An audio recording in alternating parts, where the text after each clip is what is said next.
My name's Jim, my wife Jessica, and we live in Mchenry.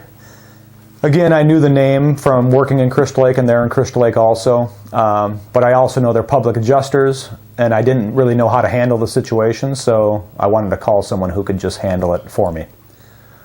And to tell you the truth, there was minimal experience because I didn't deal with them at all, because the public adjusters at Innovative just dealt with it for me, I suppose. What stands out to me the most about the company is I literally inquired about repairing my siding.